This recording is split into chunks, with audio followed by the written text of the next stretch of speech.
What's going on, sixth grade? Welcome to our study guide video. Let's get it. If you're wondering why I'm blocking this side, it's because Jane is behind my head and she said she didn't want to be in the video because it's late and I'm not going to do that to her. But here we go. Alright, so let's get it. So here we have 12 cubes that are stacked up to make this figure here. We're asked, what is the surface area? And remember, the surface area is the area of all faces of your prism. And so on a problem like this, to get its surface area, this is one where we can count the boxes. So see here we have 1, 2, 3, 4, 5, 6. We have 6 boxes on this side. But what we always want to remember is that each face is always going to have an opposite face in a prism. And so if there's 6 here, there's going to be 6 on the other side that we can't see. And so when we do our surface area, we can kind of do a sketch here to show that this is an area of 6 plus the other side, which we can't see, that also has an area of 6. And so we got 2 of our sides. And something else that we can see here is that this top piece has 2. Here we have 2. Again, the blue again has 2, 2, 2, 2. And again, the surface area is always going to be like the area of the faces. So each one of these boxes is 1 unit, which is why this total green is 6, which is why here we have 2, 4, 6, 8, 10, 12, plus 12 of our 2's.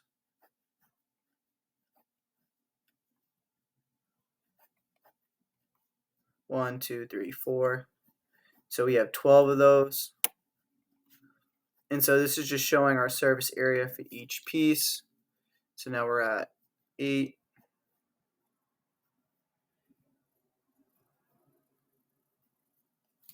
And so now we have, oh, I definitely did way too much. Hold on. 1, 2, 3, 4, 5, 6.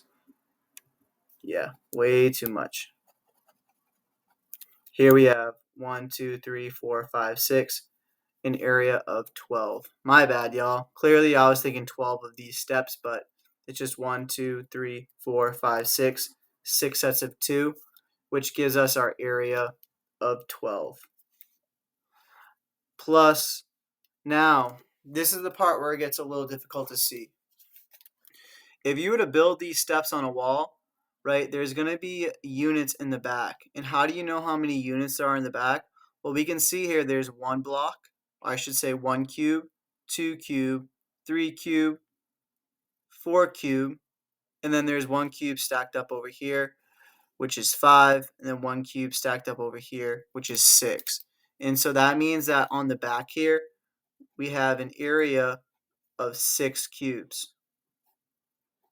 And so this is on the back that we can't see, which this is an area of 6. And then finally, there's one more spot that we can't see, and it's where it stands. Again, you can see 1, 2, 3, 4, and then 2 blocks on the side here that we can't see. So maybe those blocks that we can't see look something like this, right? We can't see these blocks because they're down here.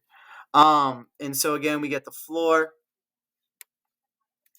of this where it stands, which also has an area of 6. And so we end up getting our surface area of our rectangular, our like stair-shaped prism is actually going to be 12, plus we already got 12 here with all these small little pieces, plus 12. And so what we remembered is that multiplication is just repeated addition. So this is 12 added up 3 times. So that is just 12 times 3. And that is going to be equal to 36 units squared. And so that means our surface area here is just 36 units squared. Now, time for part B. how would the surface area change if the top two cubes, so these two cubes here, got placed on this side, and I kind of drew a representation. So these two cubes got placed here. If they were moved and placed on top to make a perfect rectangular prism, what happens to the surface area?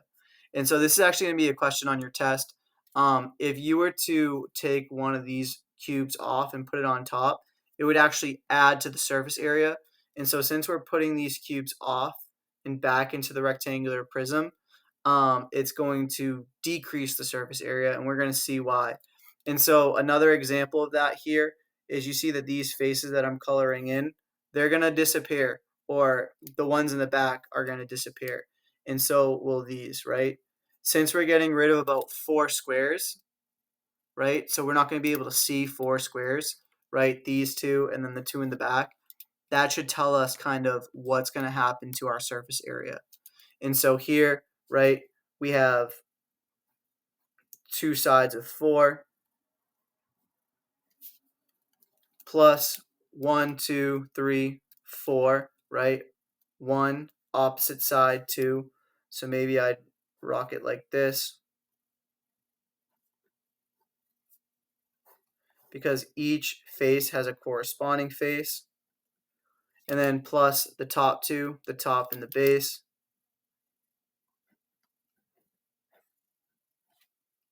And so we're just getting the area of each side of our prism. And so here, 4 plus 4 is 8. 6 plus 6 is 12. 6 plus 6 is 12. And so here we get 24.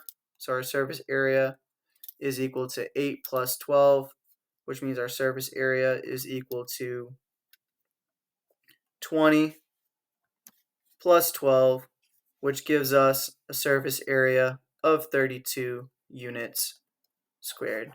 And again, why this happened is because we took these two cubes and placed it here, and we got rid of these shapes that I shaded, which we got rid of about 4, right? Which is why the surface area decreased by 4.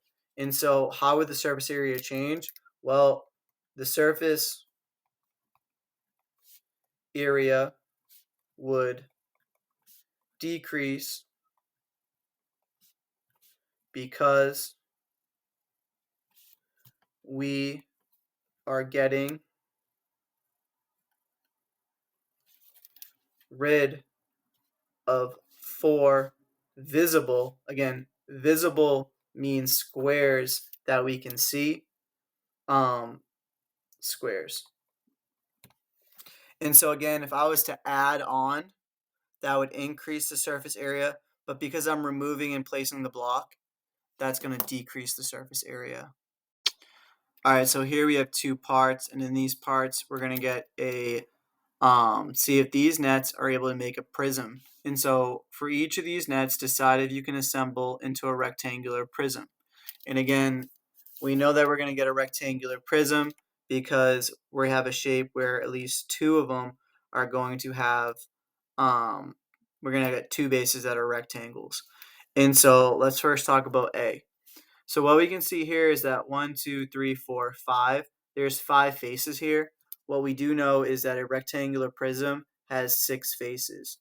And so we can automatically cross this off because it has less than 6 faces, which, right, if I was to lift this piece up, fold up these two, and then pop this up, it would look something like this. And also there's no lid here. These are when I wish I could draw. I'd be definitely a better math teacher if I could draw. But when it closes, first off, there's no lid, but you're going to have just like a big piece standing up like that. That's not a rectangular prism, right? When this piece goes up, it's much bigger, and so it's not going to close off the right way. And then again, here for B, this has 1, 2, 3, 4, 5 faces. So you can automatically cross that off because there's not 6.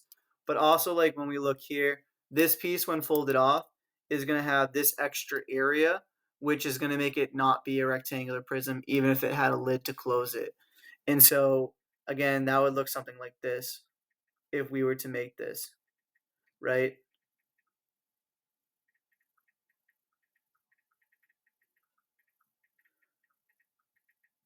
I don't even know. It's kind of like all over the place.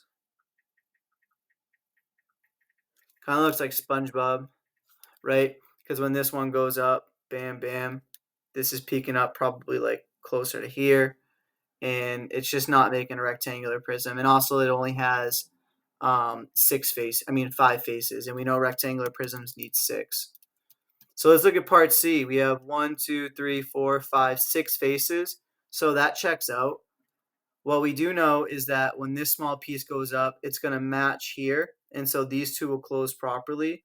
And that means this will close. And what we can see is that these two match. And so this would be our lid. And so this would actually close. So here is our lid. And this would actually close in order to make a rectangular prism and probably look something like this. Bam. And so C is actually our answer. And again, D is not it because it's 1, 2, 3, 4, 5. It only has 5 faces. And it's missing our lid. And so what that means is this one would look like this, but be a sandbox because you'd be able to put stuff inside. And so the surface area of this one would be smaller than C. Well, let's look at part B. For each of these nets, decide if you can fold into a triangular prism.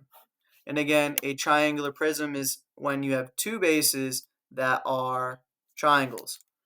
And so here in part A, we do have 2 bases that are triangles, but what we can see is like they're close together, right? For this to be a triangular prism, this triangle would need to locate here. And triangular prisms do have 1, 2, 3, 4, 5 faces, and so that's okay if it has 5. But the triangles do need to be opposite of each other, because when this folds up and then this folds down, this triangle is going to get stuck. So it might look something like this. I have to like really think about how I want to draw this.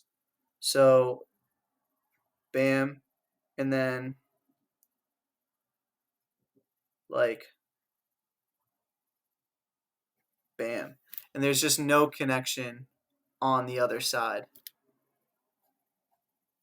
So like there's just no connection. It doesn't make a triangular prism because it's missing this piece here. Right? That part is missing.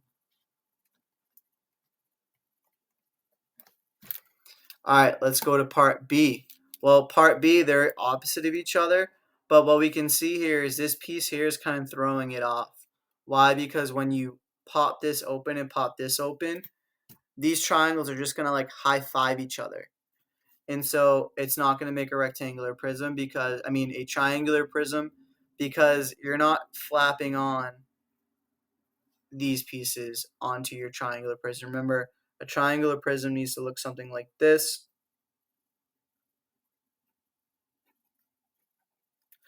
And this one will not fold into that way. What about part C? Part C is kind of hard to kind of visualize, but it actually will make a triangular prism because this piece is going to flap this way, causing the triangle to flap down, and then this piece kind of does like an awkward flap here. And so basically it'll look something like this, where maybe step 1 flaps open like this, with this piece kind of being on the side. And then what ends up happening is this piece kind of like flaps over, and then the triangle goes up, and so basically it finishes off in our triangular prism. And again, these ones are a lot of hands-on, which is why in class we did a lot of hands-on activity to make sure we can visualize how these shapes are closing. And then part D, automatic kind of giveaway, right? This flaps over here, this one goes up, this one goes up, and we get our perfect triangular prism. If anything, D is the kind of the give me. C is a little harder to see, but definitely possible. All right, so This question here is going to help us when we talk about our exponents questions, right? So introducing exponents, make sure to include correct units of measurement for each answer. So here it says a square has a side length of 10 centimeters. It wants to use an exponent to express its area. And so if I was to make a square here with a side length of 10 centimeters, right? It's a square, so each square side length is the same. To get its area, it's base times height. So I know the area of the square is just equal to 10 times 10, right? 10 centimeters times 10 centimeters. And it wants it as an exponent. And so what we do know is that an exponent tells us well, I should write this neater, tells us how many times a number multiplies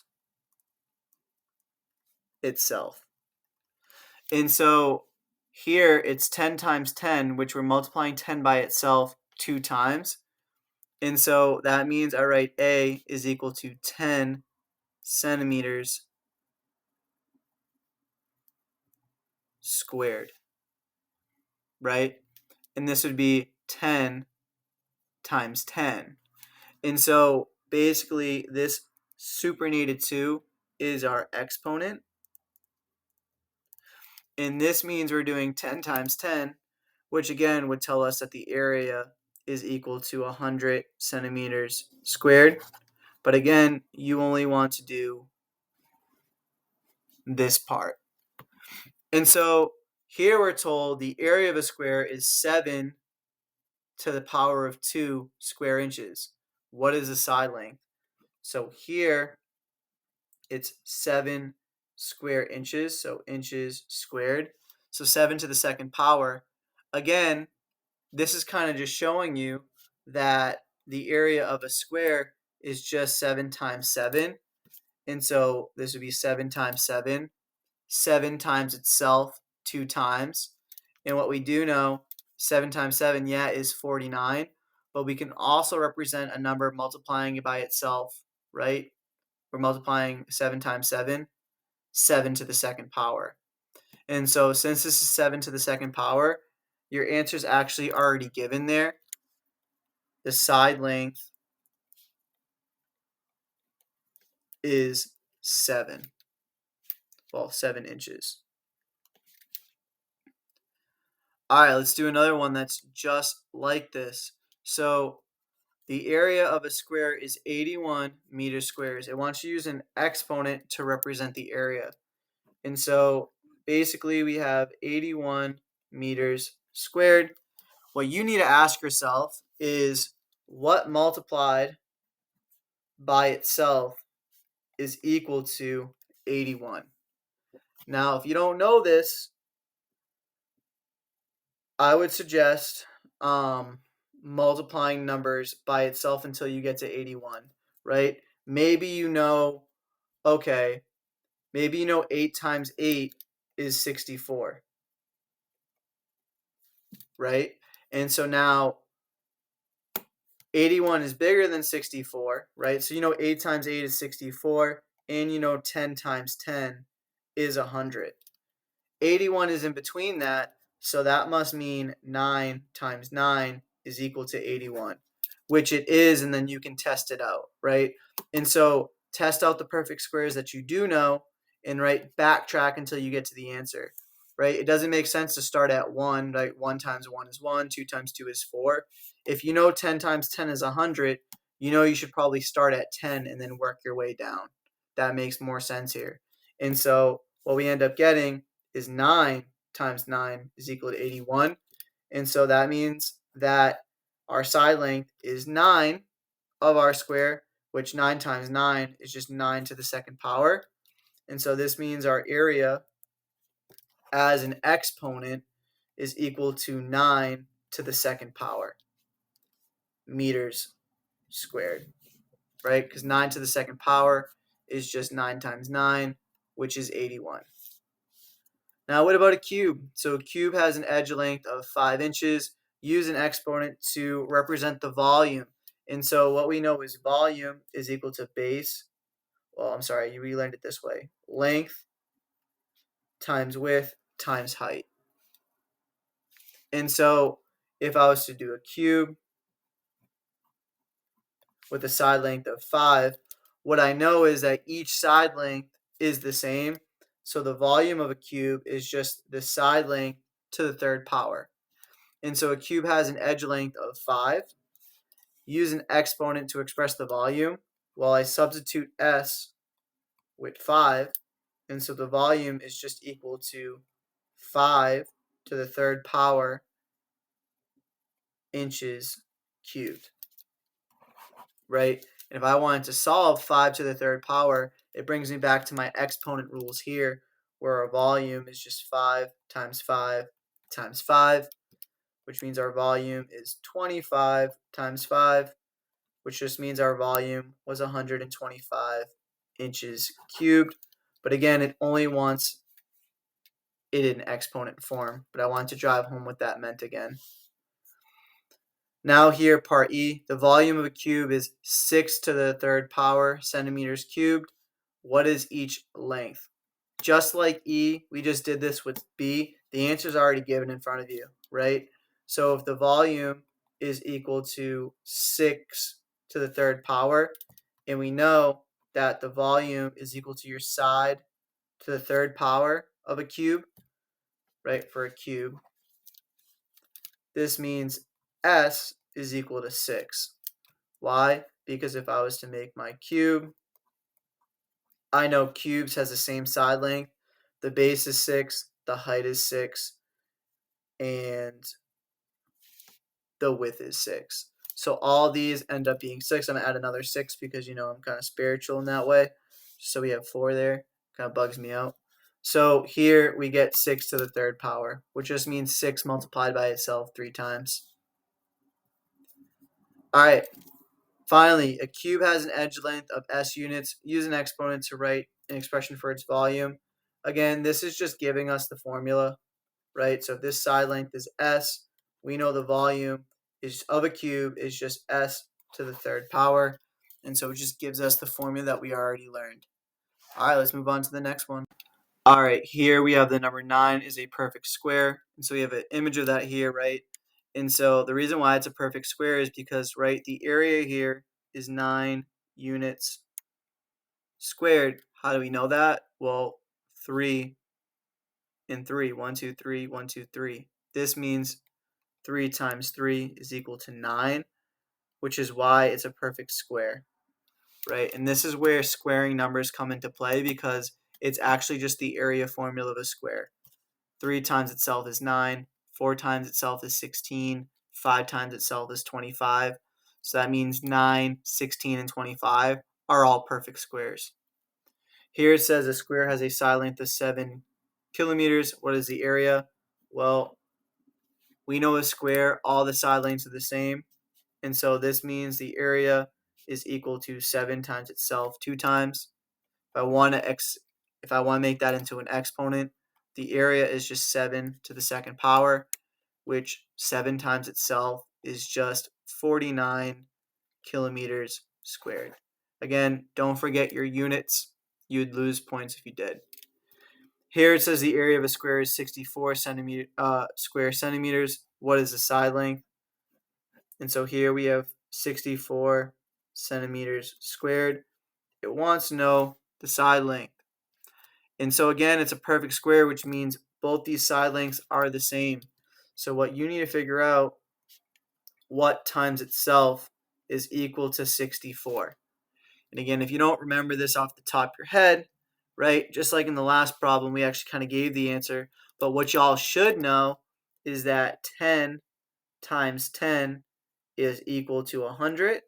And so what we know is that it's not 10, right, because 100 is bigger than that. And then another one you guys probably know is 5 times 5 is equal to 25. 64 is in between both of these.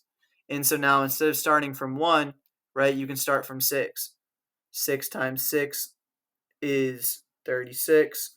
We also just did this one up here that kind of clicks, so maybe you already know 7 times 7 is 49. What does that leave us? 8 times 8. And then if you need to work your way up, right, you get 8 times 8, 64. And so that means each side length is just going to be 8. Why? Because 8 to the second power is equal to 64, which means our side length is 8 centimeters.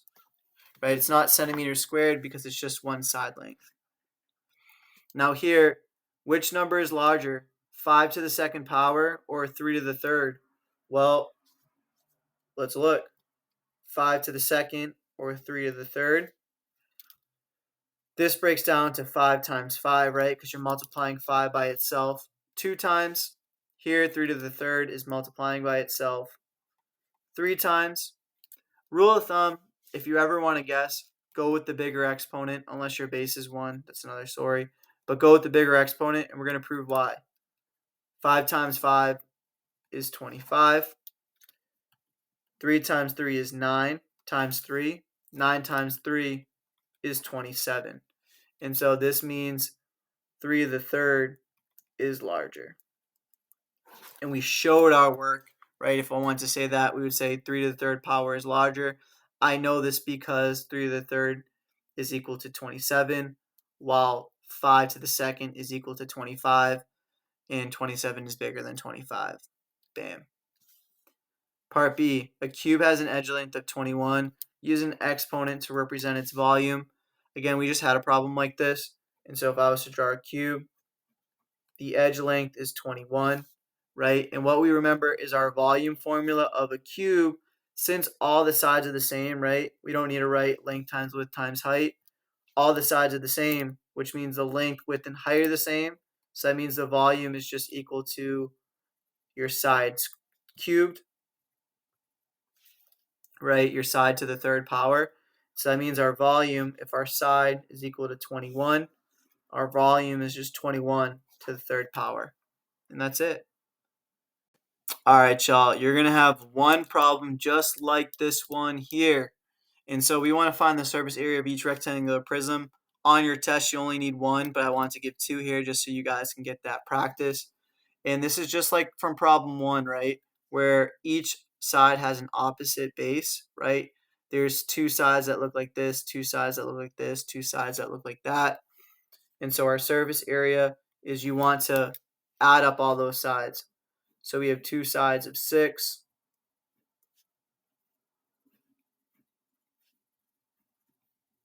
Bam, right? Those are these two top pieces.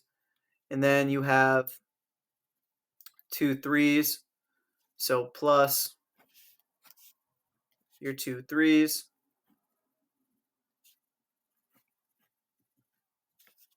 And then finally, plus this piece. And again, there's an opposite piece over here that you can't see, right? It's kind of like located right there where you have 2 2s. So bam, bam. And so that means the surface area of this rectangular prism would be 6 plus 6, which is 12. 3 plus 3 is 6. 2 plus 2 is 4. So our surface area is equal to 12 plus 10, which means our surface area is equal to 22 units squared. Now it's time for prism B, right? Here we have one side length, so our surface area is equal to 1 plus 1, plus this side length here, which is 1, 2, 3, 4, 5, 6, has a big side length of 6.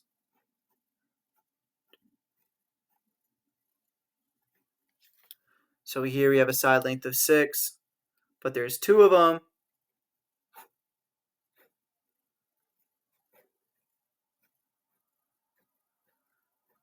Right? And then finally, so that got these blue pieces down here. Now it's time for our yellow, which is 1, 2, 3, 4, 5, 6. And if there's a side here, that means there's going to be another one located over there.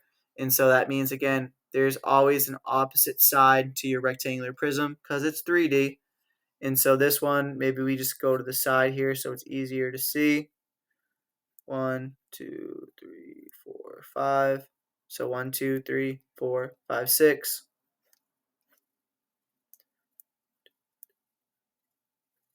1, 2, 3, 4, 5, 6. And again, so now our surface area is equal to 1 plus 1, which is 2. 6 plus 6 is 12. And then finally, 6 plus 6 is also 12.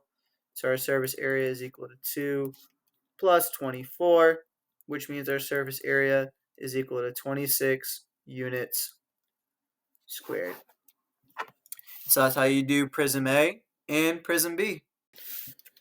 Welcome to our last question. In this net, two triangles are right triangles, all quadrilaterals. What is the surface area in square units? Show your reasoning. First off, on the test, you're going to have to name this net, right? When it folds up and you get a rectangular, not rectangular, sorry, when you get your prism, what kind of prism is it? Well, we have one base, two base, so these are your bases. And since your base is in the shape of a triangle, this is a triangular prism. So I'll write that here. And what we can see here is that these two triangles are identical, but these rectangles are not. So we only have to find the area of one triangle, right? And then we'll find the area of each piece here. And so again, what we need to remember is the area of a triangle, right? What is it? Good. Base times height divided by 2. Base times height divided by 2. Why? Because a triangle is half a parallelogram. And so here, right, we know that this one is not our base or our height. And so we get our 90-degree angle here, which says that 8 is the base. So maybe I do that here. Our base is 8. And the height, right, where you make your 90-degree angle, because the height and base always make a perpendicular line, which means a 90-degree angle is formed. And so our height is 6. And again, now we plug this in. 8 times 6 divided by 2. 8 times 6 is 48 divided by 2, which gives us 24 units squared. And so the height of this triangle is 24 units squared. And so since this triangle and this triangle are identical, right, we learned that identical figures have the same area. If I was to place this on top of this one, it would fit perfectly. And so that means these triangles have the same area. And again, we can see that because both the bases are the same, both the heights are the same, and we actually call this the hypotenuse. Both of these are the same as well. Now let's figure out this rectangle here. Here we have a base of 6, height of 5. And so area of a parallelogram is different than a triangle.